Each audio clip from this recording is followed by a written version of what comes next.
क्या आप जानते हैं कि समय का मालिक कौन है? कौन है वह शक्ति जिसके आगे मृत्यु भी नतमस्तक हो जाती है? कौन है वह जो त्रिलोक के हर नियम से ऊपर है? जब प्रलय की लहरें उठती हैं, ब्रह्मा की सृष्टि कांपती है और विष्णु की स्थिरता डगमगाती है, तब केवल एक ही सत्ता अडिग खड़ी रहती है और वो है महाकाल। उज्जैन की भूमि पर स्थित महाकालेश्वर ज्योतिर्लिंग कोई साधारण शिवलिंग नहीं, ये शिव का वो रूप है जो स्वयं काल के ऊपर शासन करता है। आज हम चलेंगे इस दिव्य, रहस्यमयी और अद्भुत यात्रा पर महाकालेश्वर की कथा में, जहाँ श्रद्धा, शक्ति और सनातन रहस्य एक साथ सजीव हो उठते हैं।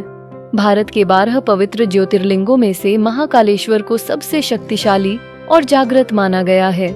ये शिव का वो रूप है जो महाकाल कहलाता है, यानी कालों का भी काल। उज्जैन, जो कभी अवंतिका कहलाता था, एक अत्यंत प्राचीन तीर्थ है।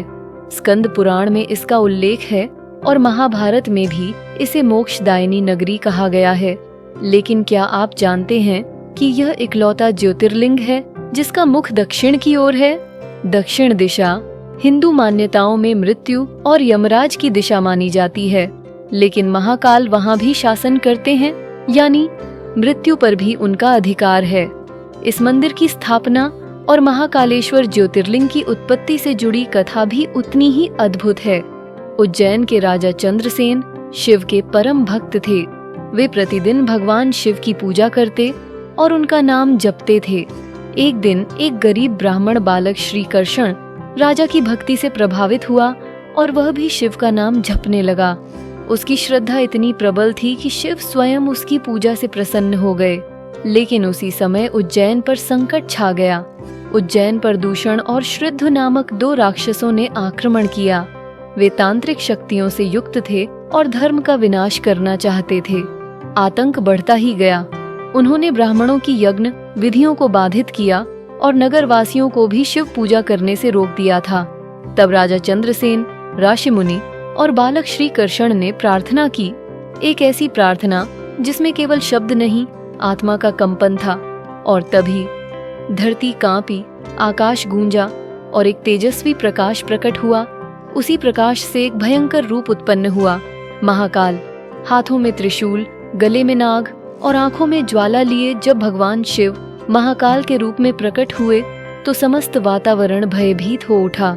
उन्होंने पल भर में दूषण और उसके सहयोगियों का संहार किया और घोषणा की, जहां भी मेरे भक्त संकट में होंगे, मैं स्वयं महाकाल के रूप में प्रकट होऊंगा।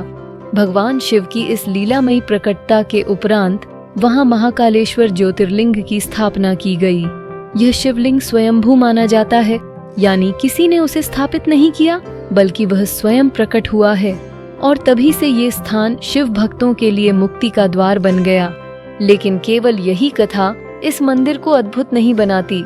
इस स्थान की ऊर्जा, इसका रहस्य और इसकी आराधना पद्धति भी इसे अद्वितीय बनाती है।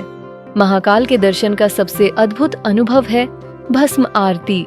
हर सुबह यहाँ ब्रह्म मुहूर्त में भस्म आरती होती है, जो पूरे विश्व में केवल यहीं होती है। इस आरती में चिता की भस्म से भगवान महाकाल का अभिषेक होता है। सोचिए, जहाँ बाकी मंदिरों में फूल, दूध, जल से पूजा होती है, वहाँ महाकाल शिव को मृत्यु का प्रसाद अर्पित किया जाता है। और यही इस मंदिर का मूल संदेश है, मृत्यु अंत नहीं है, वह एक द्वार है मोक्ष की ओर। भस्म आरती देखने के लिए लोग आधी रात से लाइन में लग जाते हैं और जब आरती शुरू होती है तो वातावरण शून्य में विलीन हो जाता है।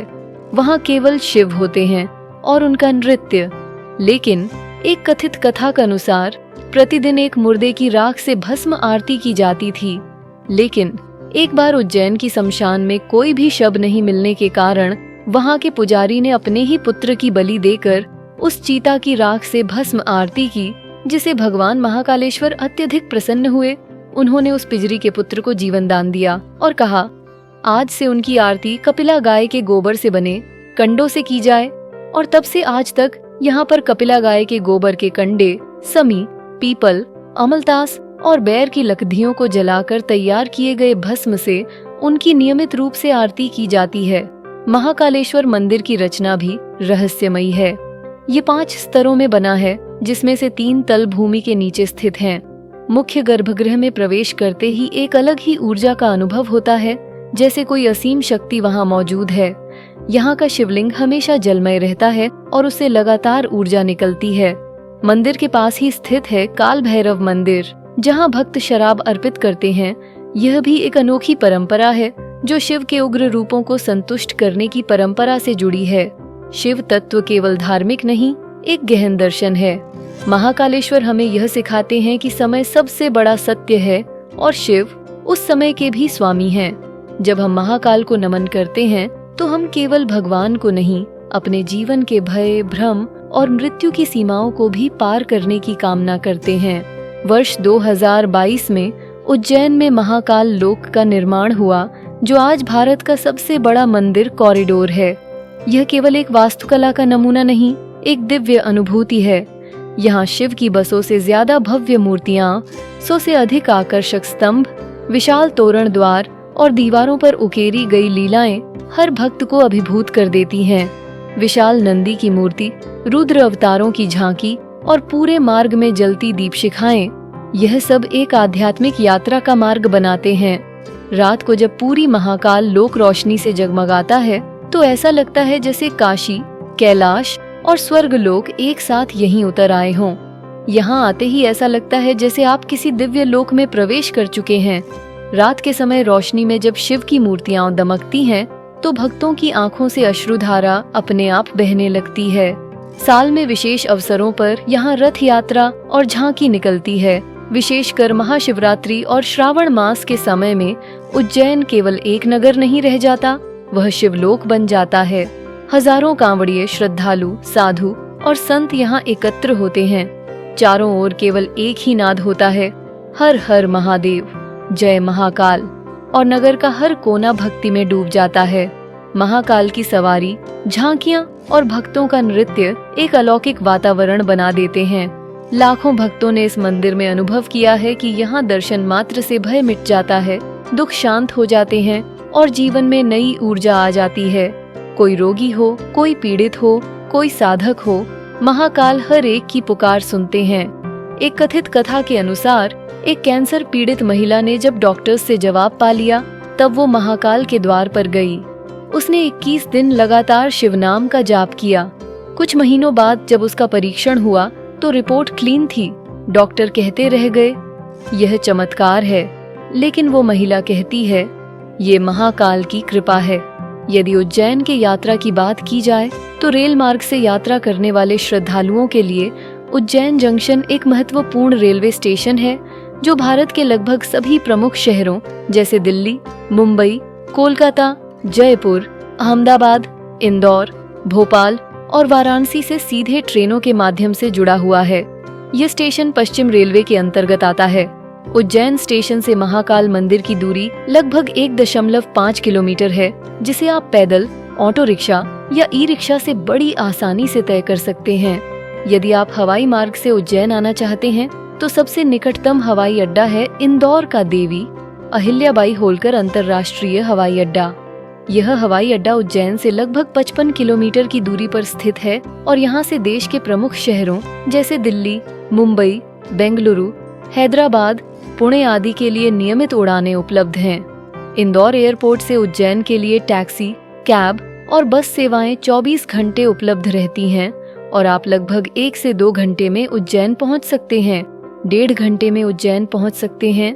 इसके अलावा अगर आप सड़क मार्ग से आना चाहें तो उज्जैन नेशनल हाईवे और राज्य मार्गों से भी अच्छे से जुड़ा है। इंदौर, भोपाल, रतलाम और मंदसौर जैसे शहरों से नियमित बसें चलती हैं। महाकाल केवल भगवान नहीं, जीवन दर्शन है। वे हमें सिखाते हैं कि जीवन परिवर्तनशील है, लेकिन आत्मा अचल है। वे सिखाते हैं कि मृत्यु का डर असल में अज्ञान का भय है और जो शिव को जान गया वह जीवन और मृत्यु दोनों से मुक्त हो गया। महाकाल केवल शिव का एक रूप नहीं, वह चेतना है, वह समय के पार का संदेश है, वह आत्मा की गहराइयों में बसा वह प्रकाश है जो मृत्यु के अंधकार को चीरकर मोक्ष की ओर ले जाता है। तो साथियों, यदि आप जीवन में भय, भ्रम या कष्ट का अनुभव कर रहे हैं तो एक बार महाकाल के चरणों में शीश झुकाइए, क्योंकि जो काल का भी काल है वो सब का रखवाला है। वो महाकाल है। हर हर महादेव, जय महाकाल। राधे राधे।